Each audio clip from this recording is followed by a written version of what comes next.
4.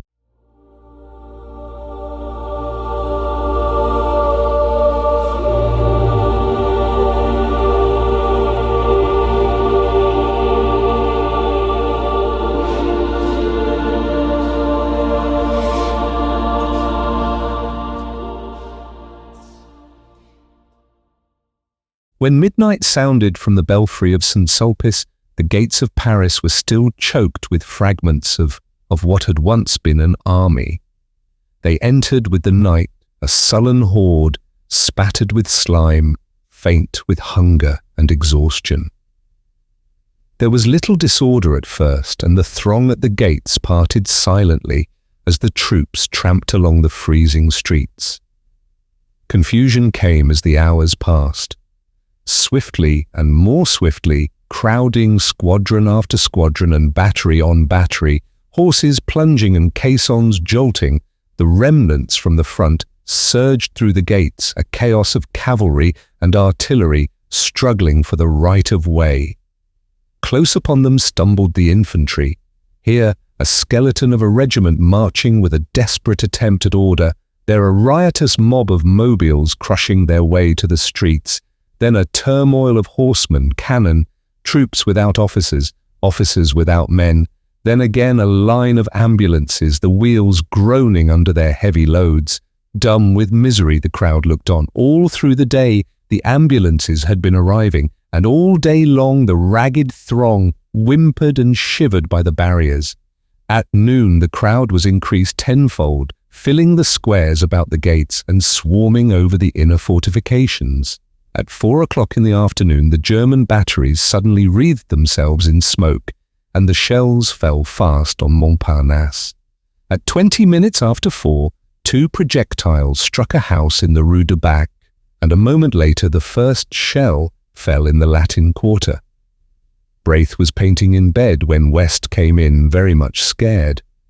"I wish you would come down. Our house has been knocked into a cocked hat, and I'm afraid that some of the pillagers may take it into their heads to pay us a visit tonight." Braith jumped out of bed and bundled himself into a garment which had once been an overcoat. "Anybody hurt?" he inquired, struggling with a sleeve full of dilapidated lining. "No, Colette is barricaded in the cellar, and the concierge ran away to the fortifications. There will be a rough gang there if the bombardment keeps up. You might help us." "Of course," said Braith. But it was not until they had reached the Rue Serpente and had turned in the passage which led to West's cellar that the latter cried, "Have you seen Jack Trent today?" "No," replied Braith, looking troubled. "He was not at ambulance headquarters." "He stayed to take care of Sylvia, I suppose."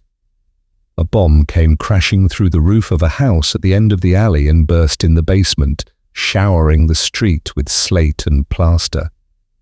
A second struck a chimney and plunged into the garden, followed by an avalanche of bricks, and another exploded with a deafening report in the next street.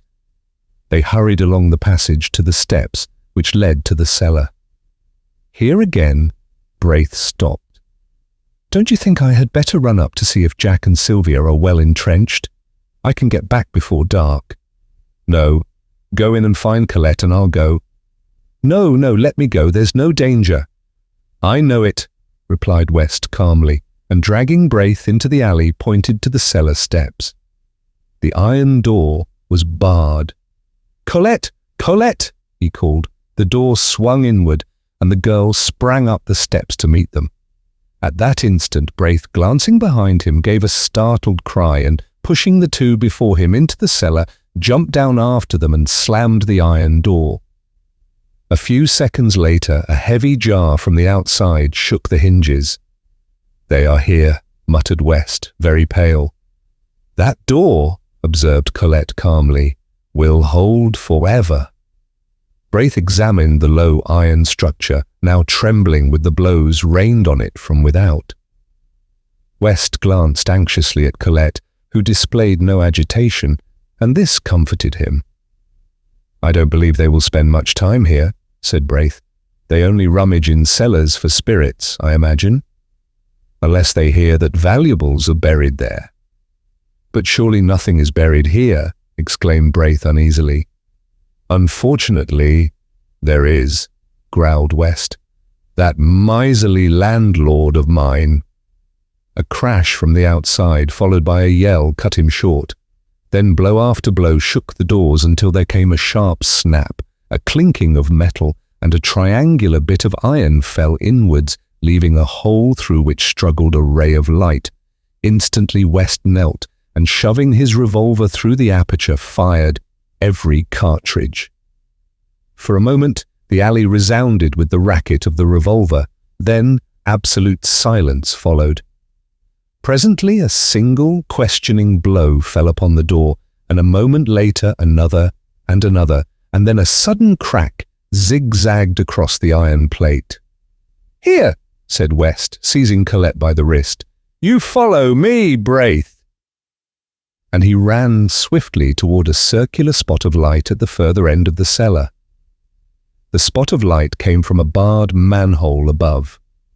West motioned Braith to mount on his shoulders. "Push it over, you must." With little effort, Braith lifted the barred cover, scrambled out on his stomach, and easily raised Colette from West's shoulders. "Quick, old chap," cried the latter. Braith twisted his legs around a fence chain and leaned down again. The cellar was flooded with a yellow light, and the air reeked with the stench of petroleum torches. The iron door still held, but a whole plate of metal was gone, and now as they looked, a figure came creeping through holding a torch. "Quick," whispered Braith, "jump!"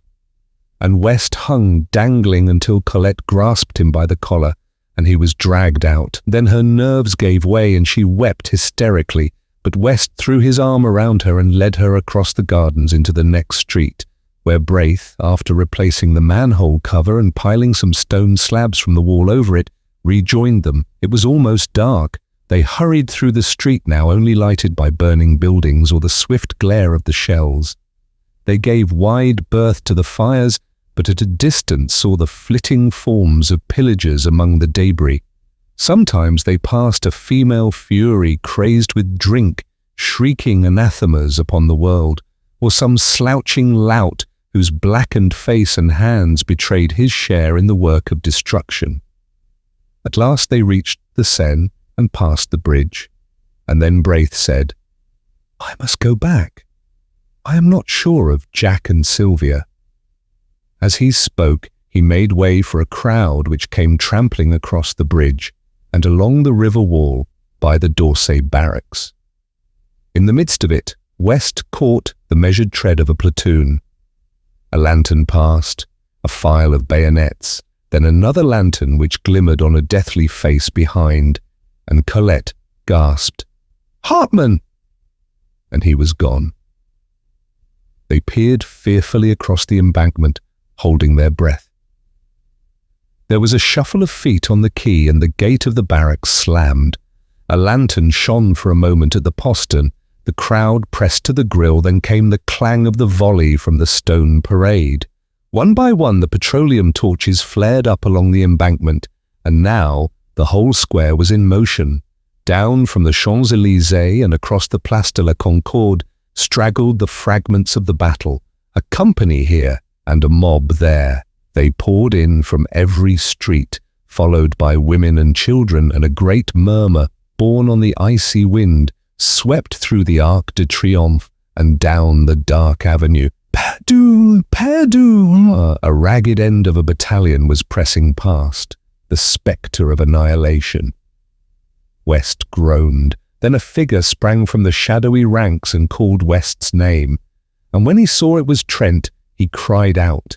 Trent seized him, white with terror. "Sylvia?"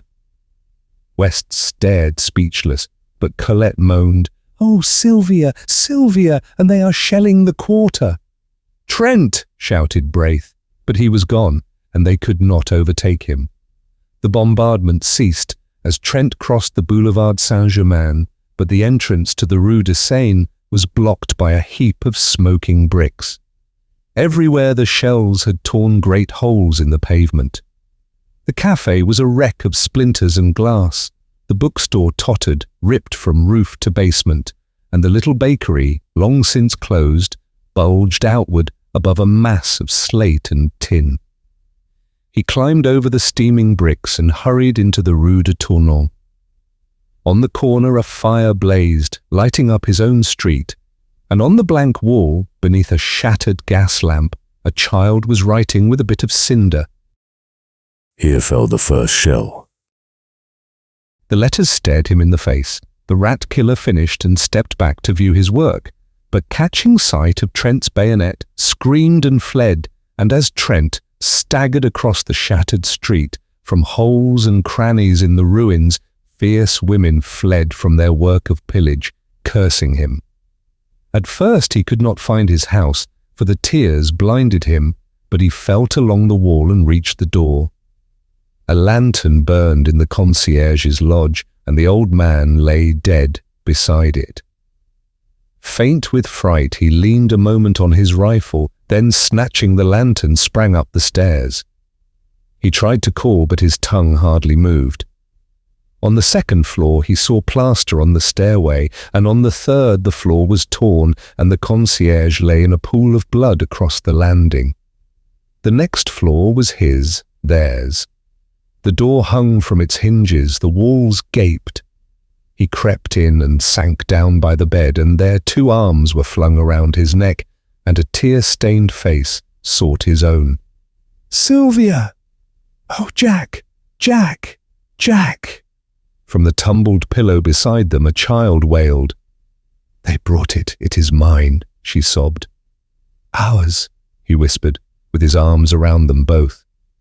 Then from the stairs below came Braith's anxious voice. "Trent! Is all well?"